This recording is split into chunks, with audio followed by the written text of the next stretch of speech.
All right, this is Module 1, Chapter 17.3. We're going to talk about transport and metabolism of hormones. So first thing we're going to do is we're going to talk about binding proteins. So due to the many hydrolytic enzymes that are going to be found in the blood, many of the hormones would be broken down extremely easily and quickly as soon as they enter the bloodstream. So what we do to combat this is that many of these hormones are required to have a binding protein to help deliver them to their specific target tissue. So once bound to a specific protein, we're now going to consider these bound hormones, and they're going to act as this reservoir that are holding these hormones as they travel throughout the circulatory system. It is important to note that this process is reversible. When it is reversible and these hormones are no longer bound, we're going to refer to these as free hormones. So for the hormone to interact with the target tissue or with its specific receptor, it has to be free. It cannot be in its bound state. To interact with that specific receptor to then cause a downstream process to occur. So looking at the effects of binding proteins, so these free hormones immediately are going to activate targets on the cells once they're delivered from the blood, and these levels within the blood are going to fluctuate. Bound hormones circulate in the blood longer and provide a more chronic and stable supply of a hormone.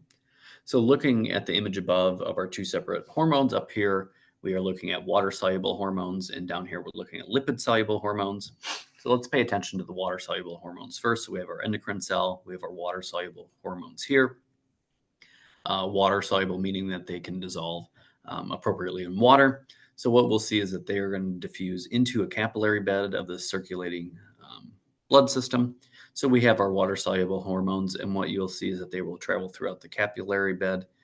They will then exit the capillary. They will bind to a membrane-bound receptor, and then that water-soluble hormone is going to target that cell. It will cause a cascade of reactions, producing either other hormones or some form of stimulus within the cell that will create or hone in on another downstream process.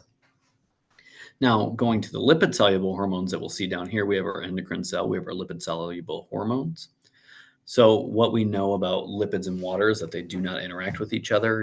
If you think of water and oil, they separate out, oil being lipids.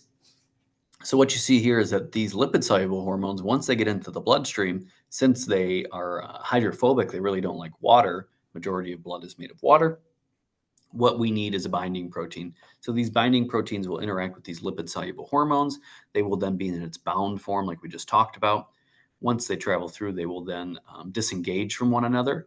That will then become a free hormone that will exit the capillary bed, and that will be able to go through the plasma membrane. If you remember, the plasma membrane is majority lipids, so like can dissolve like, and they can travel through. So that lipid hormone will travel through the plasma membrane, where it will then go bind to a nuclear receptor within the nucleus and then cause a downstream effect and process to start.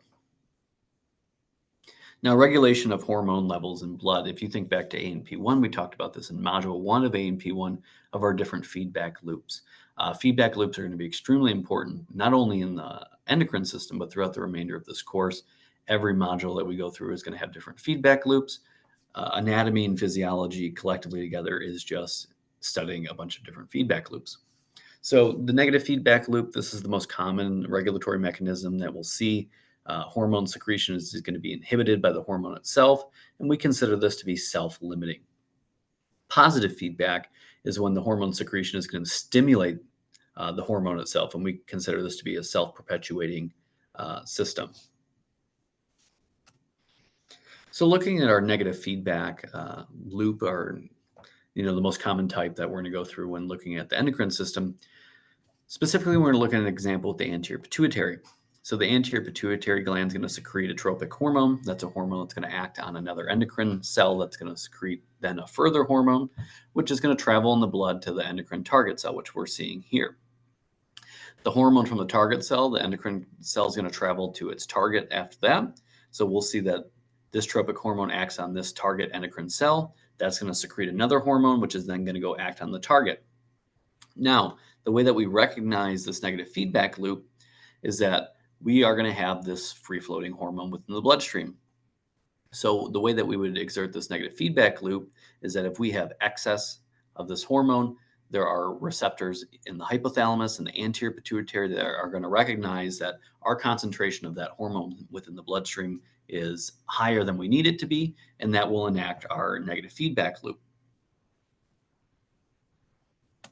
Now, in terms of positive feedback loop, what's going to happen is that the anterior pituitary gland, similarly as the negative feedback loop, is going to secrete a tropic hormone that's going to act on a target endocrine cell. That target endocrine cell is then going to secrete a hormone that will then go out to its target cells.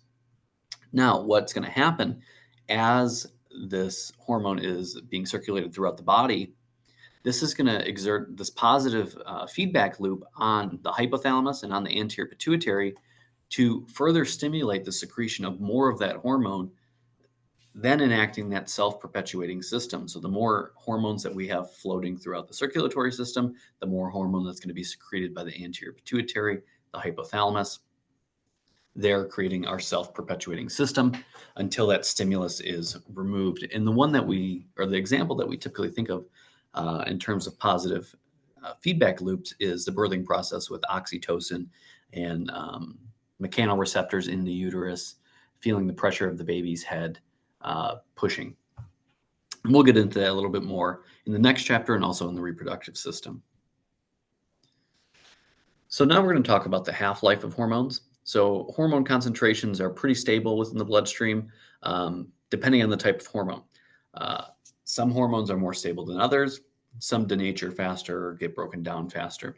So the lifespan that a hormone has is going to vary depending on its chemical nature, its chemical composition. Larger, more complex hormones are going to be more stable than smaller, simpler hormones.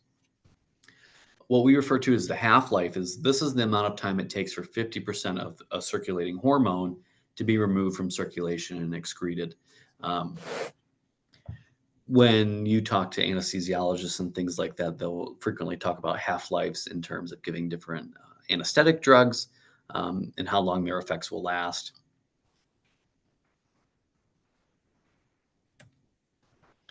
So since we have all these circulating hormones within the blood, we have to have some way to eliminate them because we don't always need all these hormones within the circulatory system or the bloodstream at all times. So all hormones are either going to be destroyed in the circulation system by enzymes or at their individual target cells. And this is going to limit the amount of time that they are active. So what we're trying to do is trying to maximize the hormones when we need them and minimize them when we don't need them. So if they don't have binding proteins, lipid-soluble hormones are going to quickly diffuse out of the capillary beds. They'll be degraded by enzymes that are created in the liver or in the lungs and going to be filtered out by the kidneys. And they're not able to effectively reach their target tissues and regulate their targets. What we do have is this process called conjugation, and this is when specific enzymes in the liver are going to attach to water-soluble molecules that are then going to attach to the lipid-soluble hormones, and that's going to make them unable to re-enter the blood. What then happens is they're going to be excreted by the kidneys and the liver in either bile or urine, respectively. Now, with water-soluble hormones, they're going to be broken down by enzymes called proteases.